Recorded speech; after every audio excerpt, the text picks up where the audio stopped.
to start off by thanking you for extending the hand of fellowship and inviting me to.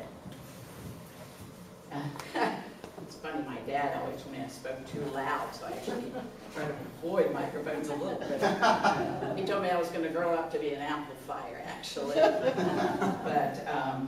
But thank you for inviting me to share a few moments during your worship service today. I want to let you know that I don't come before you as a or as a professional lecturer or with years of research and published articles. You know, I am simply a follower of Jesus Christ, and I'm one who has experienced moments of a great gift that he left for all of us. A gift that's recorded in the Bible and in the chapter of John in chapter 14, verse 27, where he says, "Peace I leave with you, my peace I give unto you, not as the world giveth, give I unto you. Let not your heart be troubled, neither let it be afraid." And Carolyn will talk more about Martin Luther King and folks, but the Lord doesn't want us to be afraid. You know, he has a greater plan for this. And so I've been invited to share my gifts on this topic, the topic of peace. And oh, how we all long for it, you know, on every level we do. We want peace for all the world, because with that kind of peace, there wouldn't be hunger in Africa. You know, there wouldn't be hatred in the Middle East. There wouldn't be the ethnic struggles that go on across the globe. And everyone would be safe. They'd be safe from physical harm, and safe from emotional harm, and theft, and all the ills of the world's societies, and the tears of sorrow that are out there, the pain of conflict, and the shattered dreams of things that, you know, that could have been, that are left in the destructive weight of anger and hatred and contention, you know, all those things. Well, those would cease to exist, you know, if we had that. And it would be a wonderful world. What a wonderful world. I love that. That was so beautiful. Especially I love that part I'd forgotten there, where that handshake of hello, glad to meet you is, I love you. I care deeper for you. Unlike when I was associated with the military, and I was, my spouse was an officer, and we were told, when someone asks you how you are, you just say fine, they really don't care. You know, you just say fine, keep going. And I always felt kind of sad about that. So when you said those words in there, that kind of came back to me, and I appreciated that. But when I think about world peace, I think about it being an extension of the own personal peace that we all want, that we seek to attain, and that we want peace in the world, and we want it in our homes, we want it in our lives, we want it in our hearts. And when we find it there, from there, that peace will grow. When we have that peace in ourselves, it will grow into our families, and into our congregations, and into our cities, and our towns, and there eventually will be part of peace for the world. During the hostilities in World War II, the prophet of the Church of Jesus Christ of Latter-day Saints, David O. McKay, said this.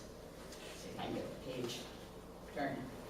He said, "Peace will come and be maintained only through the triumph of the principles of peace, and by the consequent subjection of the enemies of peace, which are hatred and envy, ill-gotten gain, the exercise of unrighteous dominion of people on other people. Yielding to those evils brings misery to the individual, unhappiness to the home, and war among nations." And in 1990, Dallin H. Oaks, a man we recognize as an apostle of Jesus Christ, spoke on world peace, and he said, "The peace the gospel brings is not just the absence of war, it's the opposite of war. Gospel peace is the opposite of any conflict, armed or unarmed. It's the opposite of national and ethnic hostilities, of civil and family strife. That war and conflict are the result of wickedness, and peace is the product of righteousness. But how do we start? You know, it's all good information, but how do we start? Where do we find that little drop of peace that quiets and calms our own hearts so that we can be part of peace for the world? Well, peace comes through the gospel, through the good news, through the atonement of Jesus Christ, the ministration of the Holy Ghost, and our own righteous, sincere repentance and diligent service. We work, as I pondered through this, I feel like we work for peace when we keep the commandments, when we give service, when we care for our family members. I love that he, you know, I could see when he was so happy to introduce you as my mom's here. I love that. That we care for family members and our neighbors, and we share the gospel, and we work for peace anytime we relieve the suffering of another. Carolyn and I passed someone on the way that was on the side of the road. You know, I don't know what their circumstances is. I know the sign says, you do what you can. And so I did what I could at that moment to help them. And I feel like that's the roots of peace, when you're really caring about people. And some people would say that is too simple. And the truth is, it really is simple. And it's universal. God meant it to be that way. As part of her Christmas celebration in 2017, my daughter Tammy and her husband and their 3 children set up outside their rural grocery store up in the mountains of Colorado, set up a table, and they handed out free donuts. And a young man who was visiting from China and was biking across the United States stopped and got a donut. Now, communicating that there was no charge for this donut was a little tough because he had very, very little English. But he finally got the idea, it's free. It's really free. But he didn't leave. He kind of stayed over on the side. And it got to the time where they needed to close up. Her husband needed to get back to work. And as they were putting everything away, he came over to her, pulled out his phone, and they pulled up Google Translate. And his question was, why? And she was like, why? What? And he was like, why? And she said, well, she just said, it's Christmas, you know? And she said, we just really wanted to brighten up some strangers' days. And he said, yes, but why? And then she was understanding a little bit better of what he was asking. Why do you care about these strangers? Why are you doing that? Well, they had to go. The Google Translate was a little challenging as well on that.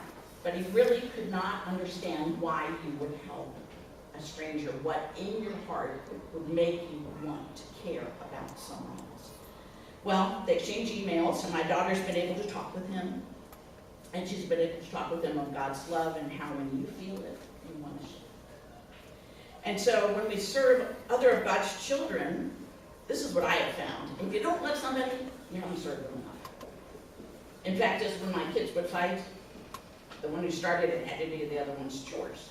And I'd say, that's because you don't love them because you haven't served them enough. So I'm going to let you serve them a little more.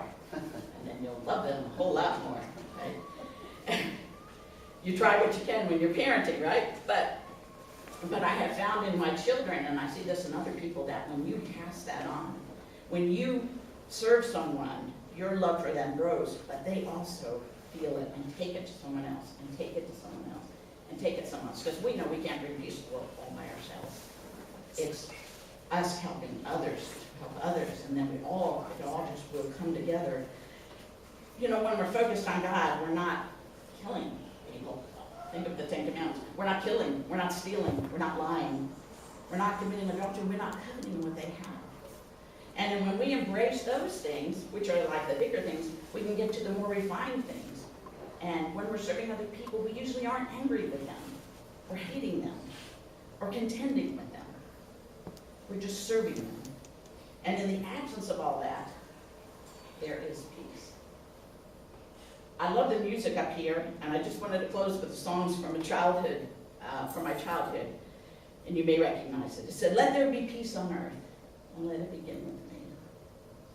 Let there be peace on earth, the peace that was meant to be, with God as our Father, brothers, all are we. Let me walk with my brother in perfect harmony. Let peace begin with me. Let this be the moment now. With every step I take, let this be my solemn vow, to take each moment and live each moment in peace eternally. Let there be peace on earth, and let it begin with me." Thank you again for this opportunity.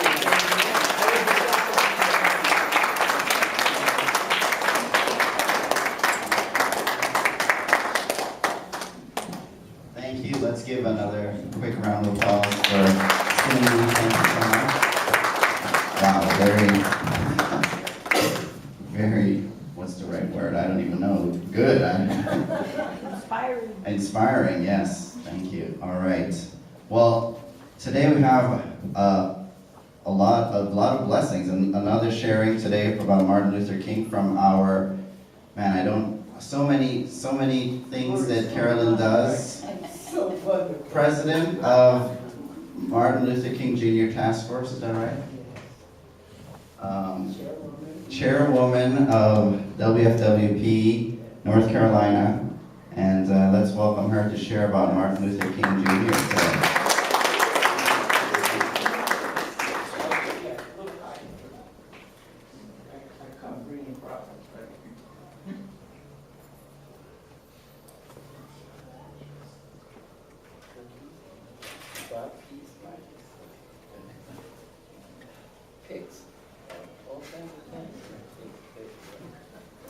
today. I'll get it right in a minute. Okay, glasses. Good morning. Good morning. It's good to see you. Okay. Today, I really appreciate your being there.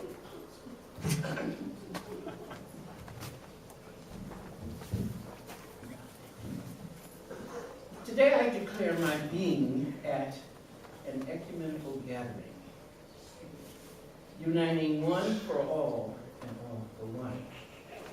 And further declare, it is more important than ever that we understand the dream of Dr. Martin Luther King Jr.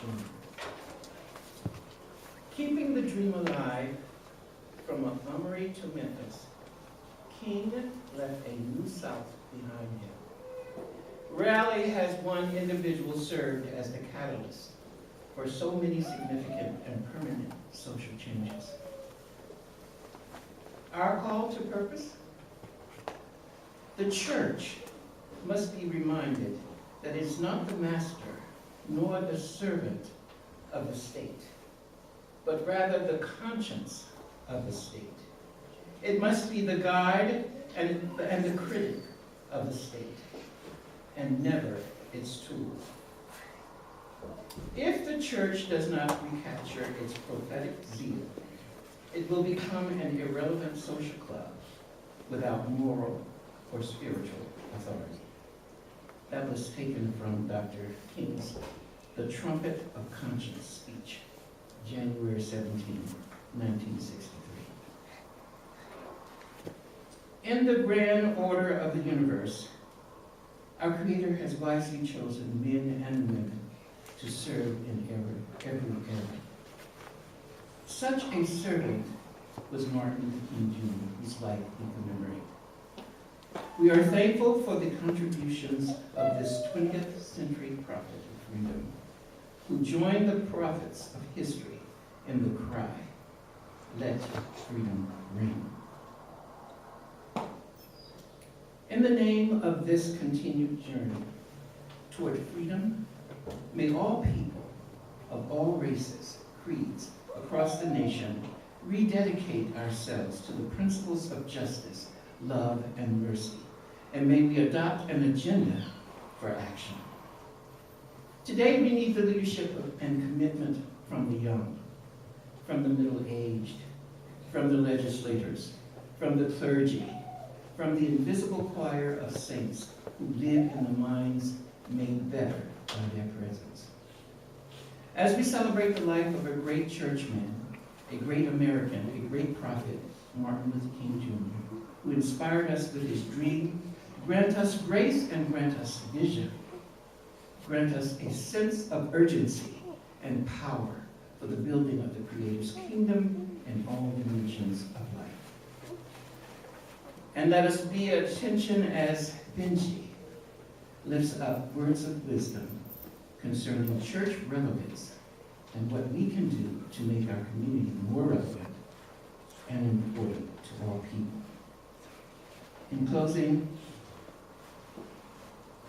give thanks this day for the life and ministry of the Reverend Dr. Martin Luther King Jr. P.S.